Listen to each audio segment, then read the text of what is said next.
बिस्मिल्लाहिर्रहमानिर्रहीम। अस्सलाम वालेकुम। मैं हूँ इकरा सलमा। कैसे हैं आप सब? उम्मीद करती हूँ सब खैरियत से होंगे। तो जनाब यहाँ पर मैं किचन में आ चुकी हूँ। सुबह नान चने का नाश्ता किया था। आप लोगों के लिए छोटा सा मिनी सा और बड़ा ही इंफॉर्मेटिव सा व्लॉग बनाने जा रही हूँ, जिसमें खाना भी बनाएंगे और कुछ प्यारी प्यारी सी बातें भी करेंगे आपके साथ। व्लॉग आपको अच्छा लगे तो लाइक कर दीजिएगा, चैनल को सब्सक्राइब ज़रूर कर दीजिएगा, क्योंकि ये आपकी तरफ से एक सिला प्यार और मोहब्बत होता है। दूध को बॉयल होने के लिए साइड पे रख दिया है। अच्छा, जब भी आप लोग दूध बॉईल करें ना, तो इस तरीके की जो सुराखों वाली जाली होती है ना, वो दूध के ऊपर रखा करें। इसके साथ ना दूध के ऊपर बलाई बड़ी अच्छी आती है। मसर देखकर आपको अंदाजा हो ही गया होगा कि आज किचन में क्या बन रहा है। अच्छा जी, यहाँ पर ना कुछ दिल नहीं कर रहा था, गोश्त खा खा कर बस हो गई थी बकरा ईद के बाद। अब आज दिल कर रहा था मज़ेदार से चटपटे और मिनटों में बनने वाले ना मसर चावल बनाऊं। मैं मसर चावल बड़े मज़े के बनाती हूँ, सब ऐसा कहते हैं, क्योंकि फेसबुक पर टिकटॉक पर मेरे जो मसर वाली रेसिपी है ना, उसको मिलियंस में व्यूज़ हैं और लोग इतना पसंद करते हैं कि क्या बताऊं। अगर आपने अभी तक नहीं देखे तो आप देख लें। पहले ना मैं पानी को बॉयल होने के लिए रख देती हूँ। 1.5 पाव मसर हैं, इसके लिए मैंने 1.5 लीटर के करीब पानी को बॉयल कर लिया है। अच्छे से बॉयल कर लिया। उसके बाद मसरों को चुनकर अच्छे से धो कर ना आपने उबलते हुए पानी में डाल देने हैं। सिंपल तरीका है लेकिन बड़ा ही मज़े का, यकीन करें पूरा देखेंगे मज़ा आ जाएगा। इसके बाद हम इसमें सिंपल सादे से मसाले ऐड कर देते हैं। नमक, हल्दी, लाल मिर्च, थोड़ा सा ज़ीरा पाउडर और धनिया पाउडर मैं ज़रूर ऐड करती हूँ। बड़ा मज़े का फ्लेवर बनता है। अच्छा जी, अब इसको 2-3 बॉयल आने देंगे हाई फ्लेम के ऊपर। उसके बाद लो फ्लेम करके ना आपने इसको 1 घंटे के लिए पकने देना है मसरों को। दूसरी तरफ यहाँ पर दूध में बॉयल आ चुका है, लेकिन फ़ौरन से आंच नहीं बंद करेंगे, हल्की आंच पर इसको पकाएंगे, क्योंकि इसके ऊपर फिर बड़ी अच्छी सी बलाई आएगी और बलाई के साथ मैं देसी घी बनाती हूँ। अच्छा, मसर रख दिया मैंने किचन में। एक तरफ दूध हल्की आग पर पक रहा है, उसके साथ साथ ही मैंने ना अपनी सफाई डन करनी है, क्योंकि इस टाइम मेरे घर पे कोई नहीं होता। हस्बैंड काम पर गए हैं, बच्चे एकेडमी में गए हुए हैं, तो मुझे यही होता है कि मैं अपने किचन का और घर का सारा काम ख़त्म कर लूँ जल्दी से। 3 से 6 का मेरे पास टाइम होता है।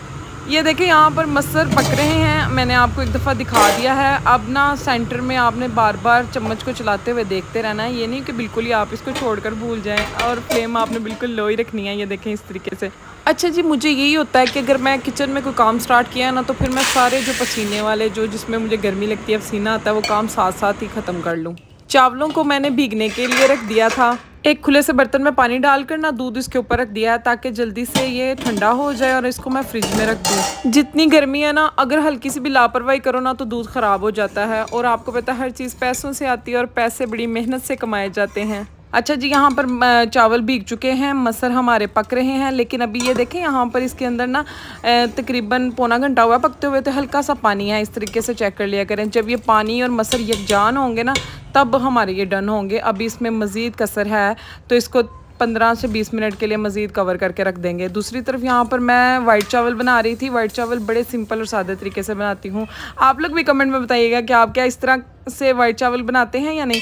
अच्छा, मैं ना ऑयल डाल देती हूँ पतीली के अंदर, तो उसके साथ ही मैं इसके अंदर नमक ऐड कर देती हूँ 1 टेबल स्पून, और उसके बाद मैं बाद में देखूँगी। अच्छा जी, 2 चावल के ग्लास भिगोए थे ना, तो 2.5 गिलास पानी ऐड कर दिए हैं। पानी में बॉयल आने देंगे। नमक और घी सिंपल डाल के पानी में बॉयल आने देंगे। ये देखिए, यहाँ पर पानी में बॉयल आ चुका है। पानी में जैसे ही बॉयल आएगा, भीगे हुए जो चावल है ना, 20-25 मिनट ये भीग चुके थे। अब इसको ना चावल को पानी में ऐड कर देंगे। अब इसके अंदर ना आपने नमक स्टेज पर चेक कर लेना है, हल्का सा इसको हिलाना है, 80% पानी को ड्राई कर लेना है। अच्छा जी, आजकल ना मेरी हेल्पर जो नहीं आ रही, पता नहीं मेरे साथ मसला है या आपके साथ भी, आप मुझे कमेंट में बताइएगा ज़रूर। यार, अच्छा वाला काम कर रही होती हैं, सैलरी वगैरह जब ले लेती हैं तो कहती हैं हम लोग गाँव जा रहे हैं, 1-2 दिन की छुट्टियाँ दे दें, उसके बाद आती नहीं। पता नहीं क्या प्रॉब्लम है मेरे साथ। शुक्र है अल्लाह का कि जब से ये मैंने मोप लेकर रखी हुई है ना, जब मेड का कोई इस तरह का हेल्पर का मसला बनता है ना, तो मैं इसके साथ सफाई कर लेती हूँ। इतनी इजी लगती है सफाई करनी, क्योंकि वैसे पोछा लगाना बहुत मुश्किल लगता था। जब से मैंने ये वाली मोप ली है ना, स्पिन मोप, तब से तो मेरी ज़िंदगी आसान हो गई है। अगर आपके पास नहीं है ना, तो आप भी जल्दी से मंगवा लो। अगर आपको इसके बारे में डिटेल चाहिए ना, तो आप मुझे कमेंट कीजिएगा, मैं आपको सारी डिटेल, प्राइस, हर चीज़ बता दूँगी। अच्छा, मसर के अंदर से ना आपने देखा पानी ड्राई हो चुका था, उसके अंदर ना जोश आना स्टार्ट हो जाते हैं, बड़े बड़े से बबल्स बनना स्टार्ट हो जाते हैं। इसका मतलब इसके अंदर से जो मसर के अंदर से ज़ायद पानी था वो ड्राई हो चुका है। अब हम लोग ना हल्का हल्का इसको पतला पतला ही रखेंगे, क्योंकि जब ये ठंडे होते हैं ना ये मज़ीद थिक हो जाते हैं। पहले ही अगर थिक कर लोगे ना तो फिर बाद में अच्छे नहीं बनेंगे। दूसरी तरफ पैन ले लिया है, उसके अंदर मैंने ना ऑयल शामिल कर दिया था थोड़ा सा। उसके बाद उसके अंदर मैंने थोड़ा सा ज़ीरा ऐड किया है। अब दाल के लिए जो हम मसर के लिए तड़का तैयार करेंगे, बड़ा ही स्पेशल तड़का बनता है, बड़ा खुशबू वाला। ज़ीरा ऐड कर दिया है, बारीक जो लहसुन है काट कर वो ऐड कर दिया है, और गोल वाली जो ये वाली मिर्चें होती हैं ना, इसको पता नहीं क्या कहते हैं, मेरे हस्बैंड का काम है फिर भी मुझे नहीं पता। अच्छा, गोल मिर्चें ऐड करके आप तड़का लगाएं। जब तक लहसुन ब्राउन होता है ना तब तक इसको फ्राई कर लीजिएगा। बड़ी मज़े की इसकी खुशबू आ रही थी। ये देखें यहाँ पर पानी काफ़ी हद तक चावलों में ड्राई हो चुका है। कवर कर देंगे और लो फ्लेम के ऊपर ना हम इसको दम लगा देंगे 10-15 मिनट के लिए। ये देखें यहाँ पर ना लहसुन ब्राउन हो चुका है, और देखिए कितना खूबसूरत ये तड़का लग रहा है। अब ना मसरों के अंदर सारा तड़का हम डाल देंगे। कितनी प्यारी आवाज़ आती है जब दाल को तड़का लगता है। अच्छा जी, दाल से ज़्यादा मुझे मसर पसंद हैं, पता नहीं क्यों। अगर आप लोगों को पसंद है तो कमेंट में मुझे ज़रूर बताइएगा। अच्छा जी, और आप कैसे बनाते हैं ये भी बताइएगा। यहाँ पर जनाब मैंने मसरों को तड़का लगा लिया है, एक दफ़ा इनको अच्छे से हिला लिया है। नमक वगैरह इस स्टेज पर आप लोग चेक कर लीजिएगा। दूसरी तरफ यहाँ पर मैं रिफ़्रेशिंग ड्रिंक भी बनाऊँगी, और फ़ालसों को मैंने फ्रीज़ करके रखा हुआ है। फ़ालसे की ड्रिंक बनाएंगे आज खाने के साथ।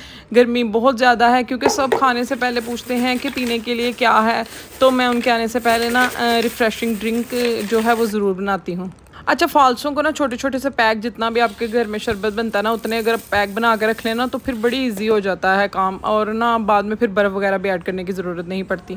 फ़ालसे डाल दिए हैं फ्रीज़ किए हुए। उसके बाद मैंने इसके अंदर चीनी ऐड कर दी है, वाइट नमक ऐड किया है, ब्लैक नमक ऐड किया है। ब्लैक नमक ज़रूर ऐड कीजिएगा, बड़ा मज़े का फ्लेवर आता है। अच्छा, इसके अंदर ना मैंने ठंडा नहीं बिल्कुल सादा पानी ऐड करके ना थोड़ा सा तो इसको अच्छे से ग्राइंड कर लेंगे। जब ये ग्राइंड हो जाएगा तो फिर इसमें डिस्पेंसर का मैं तो ठंडा पानी इसके अंदर डाल रही हूँ। अगर आपके पास भी बोतल वाला ठंडा पानी है या बर्फ़ वगैरह फिर आप डाल लीजिएगा अपने हिसाब से।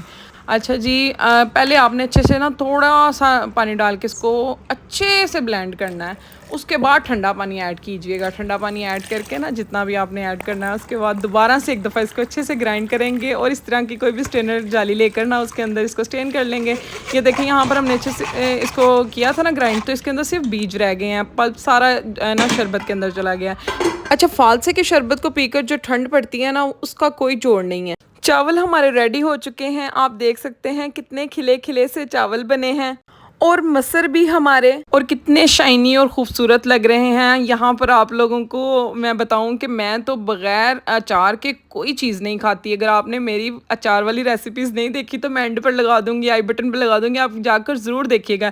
ये तो अब मैंने लसूड़े का अचार बनाया है, इससे पहले मैंने गाजर, हरी मिर्च और नींबू वाला भी अचार बनाया था। लसूड़े का अचार इतना मज़े का, और आपने यूट्यूब पर इसको इतना प्यार दिया उसके लिए आप लोगों का बेहद शुक्रिया। किसी ने नहीं देखी तो वो देख ले अब जाके, क्योंकि मेरा तो खाना कंप्लीट नहीं होता अचार के बगैर। बरसात के मौसम में अचार बहुत फ़ायदेमंद होता है। मैंने अपनी प्लेट बना ली है, मैं आराम से खा लूँगी। उसके बाद जब बच्चे आएंगे फिर उन लोगों को खिलाऊँगी।